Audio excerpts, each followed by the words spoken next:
Le soin à distance, est-ce efficace? Alors, les soins à distance, est-ce que ça marche?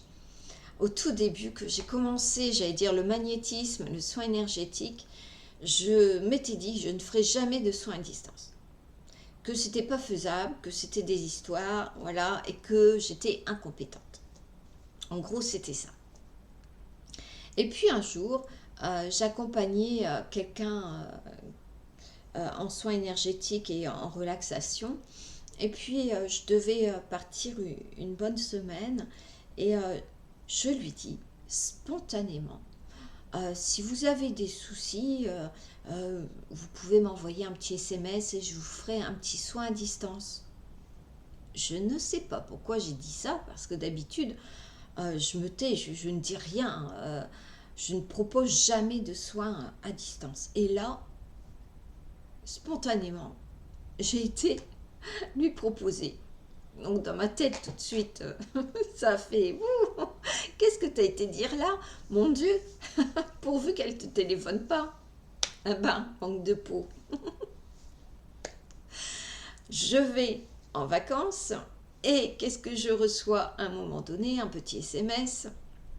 Elisabeth, est-ce que vous pouvez me faire un soin? Demain, je dois prendre, voilà, je dois partir, je dois prendre le train et tout, et je suis malade.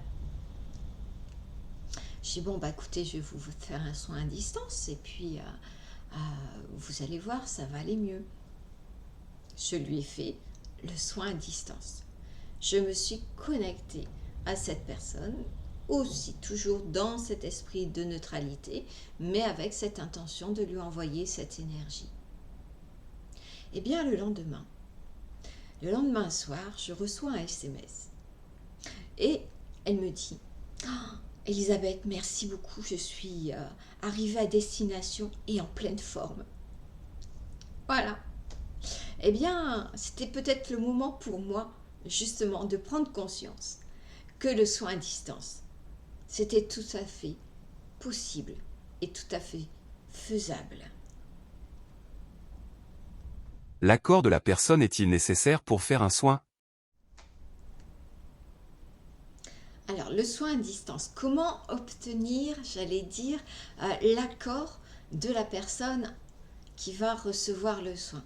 Alors, d'une manière générale, quand la personne vient vers vous, qu'elle vous appelle ou qu'elle vous envoie un mail ou que vous la rencontriez vraiment de visu, il n'y a pas de souci. L'accord, il est déjà implicite. Euh, la difficulté va être quand c'est par personne interposée, quand c'est dans des situations particulières où eh bien, on est j'allais dire, témoin d'un accident. Et puis, il y a aussi le cas, j'allais dire, pour les femmes enceintes, par exemple. Voilà.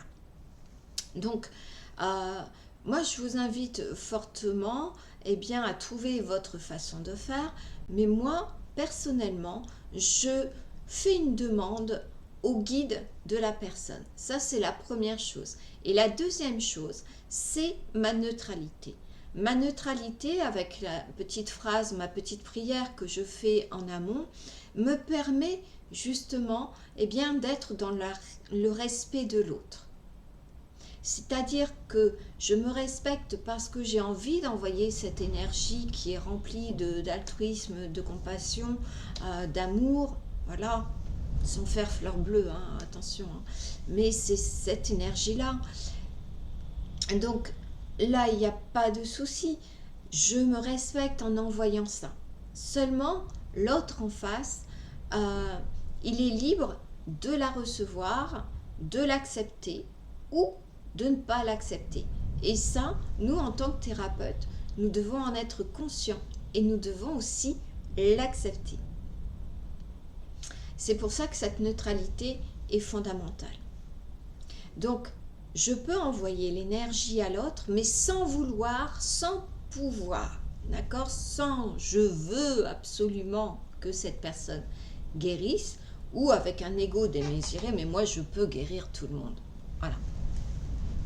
Donc quand on est dans cet esprit de neutralité et quand on est connecté à nos guides, mais aussi au guide de la personne, eh bien, tout se passera bien. Donc moi, je fais en général une demande au guide de la personne. J'ai eu un cas bien particulier qui était une femme enceinte. Donc la personne vient et me dit mais écoutez, est-ce que pour le bébé, il n'y a pas de souci? Donc je lui dis bien non, écoutez, il n'y a pas de souci, mais en même temps, si vous voulez, eh bien, je vais vous dire oralement ce que je vais dire dans ma tête, parce que bon, voilà, d'habitude, je ne dis pas certaines choses oralement. Et je lui dis, je vais me connecter à ces guides et je vais leur demander si, eh bien, l'enfant souhaite recevoir cette énergie, eh bien, que ces guides laissent passer cette énergie de lumière. Par contre, si l'enfant ne souhaite pas recevoir ce soin, cette énergie de lumière, eh bien qu'il fasse une belle bulle de lumière tout dorée ou autre, voilà, pour protéger cet enfant. Voilà.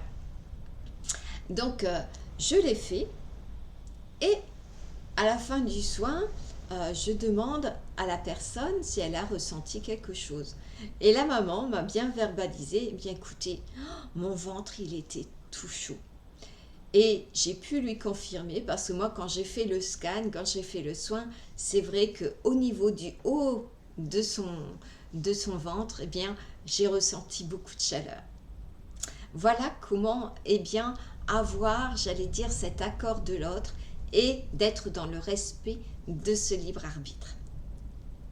Les supports sont-ils obligatoires? Les supports. Alors, beaucoup de thérapeutes travaillent avec différents supports. Vous avez déjà, eh bien, le premier support qui est la date de naissance avec le nom, le prénom de la personne. Voilà. Donc ça, c'est un premier support que vous pouvez avoir. Deuxième support, qui va être un peu plus visuel, eh bien, c'est de demander une photo à la personne. Et parfois, certains thérapeutes demandent deux types de photos. Une photo portrait et une photo sur pied, la personne entière. Voilà, il faut le savoir. Et parfois, les thérapeutes demandent tout. Photo, date de naissance, nom, prénom. Est-ce que c'est utile? C'est utile si vous l'estimez. Pour moi, eh bien non. C'est-à-dire que c'est votre intention qui prime. Donc pour m'expliquer un petit peu, c'est sûr que c'est plus confortable d'avoir un support, d'accord, une photo, au moins le nom, le prénom avec la date de naissance. Ça va réconforter notre mental. Donc je conçois que d'une façon générale, j'ai aussi souvent un support.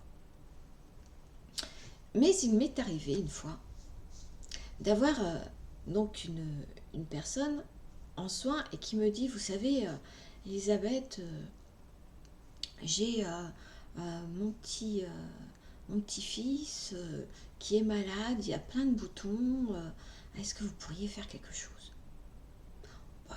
Je lui ai dit oui, je vais regarder, on va voir, et puis vous me tiendrez au courant. Elle s'en va, et moi, je retourne dans ma salle de soins, puis je fais « Oh, mais je connais même pas le nom de son petit-fils, je connais pas son prénom, je m'en souviens plus, j'ai pas sa date de naissance, et j'ai pas de support photo. » Déjà, je commence à avoir des doutes. J'ai fait « Oh, stop là. C'est le petit-fils d'un tel. » Et je fais « Alors, vous là-haut, mes guides, vous savez de qui on a parlé tout à l'heure ?»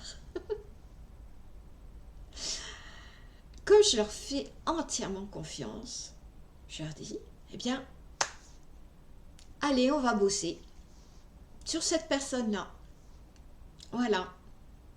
Donc, pas eu besoin de prénom, pas eu besoin de nom de famille, ni de date de naissance, ni de photo. Voilà, l'intention et la confiance.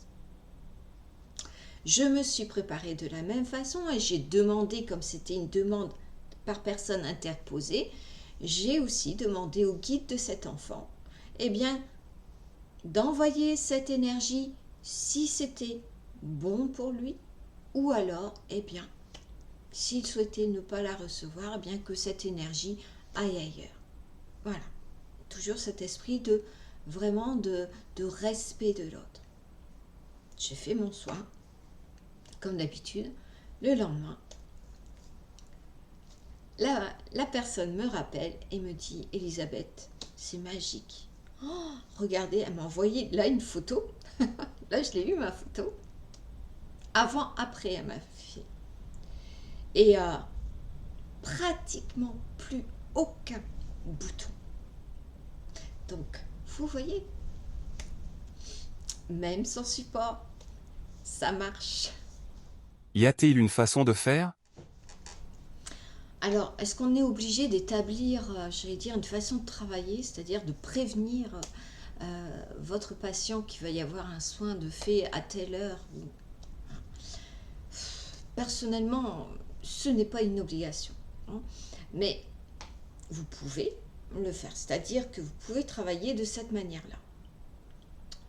Soit vous établissez un protocole particulier où vous dites à votre patient que à tel jour, à telle heure, vous allez faire le soin énergétique et que pendant ce laps de temps, il doit rester tranquille, voire même pour certains thérapeutes, il faut que la personne reste allongée, à ne rien faire et à mettre ses bras d'une certaine façon, soit sur son cœur, sur son ventre, voilà. Personnellement, je trouve que c'est très contraignant et que cela peut amener des croyances dans la tête de la personne si, imaginons, elle est un imprévu et qu'elle ne puisse pas rester, j'allais dire, tranquille chez elle. Eh bien, elle risque de se dire « Oh, zut, je n'ai pas pu me reposer pendant ce temps de soins, eh bien, ça ne va pas marcher. » Voilà, ça c'est l'écueil de cette façon de faire. Donc, la deuxième façon, ça va être eh bien, d'être assez libre. C'est-à-dire que, en général, je dis à la personne, bon ben, je vais vous faire le soin aujourd'hui ou demain, voilà, je vais dire ça, mais je ne donne pas d'heure. Je ne dis pas à la personne qu'il faut qu'elle reste tranquille à telle heure ou tel jour, parce que moi, je peux aussi avoir des imprévus dans ma vie. Donc, et le temps existe-t-il en énergétique? Déjà, aussi. Donc, ce qu'il faut comprendre, c'est que vraiment, plus vous allez vous mettre de protocoles, plus vous allez vous mettre de règles, et plus vous risquez de vous mettre des blocages. Donc, allez-y, j'allais dire, faites votre soin et ensuite, vous pourrez envoyer à la fin du soin, envoyer un petit SMS à la personne pour vous dire, ben voilà, j'ai travaillé comme ci, j'ai travaillé comme ça, vous me donnerez des nouvelles de ce soir quand vous serez en fin de journée et puis vous me ferez un autre retour dans 3 jours. Voilà comment vous pouvez pratiquer. Et le protocole? Bien, une fois que tout est établi, vous allez faire votre séance exactement comme si la personne était en soin à côté de vous.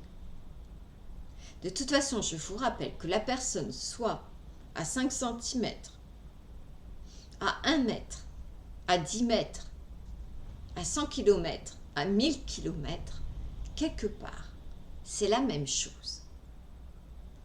Donc, vous allez faire comme si elle était là.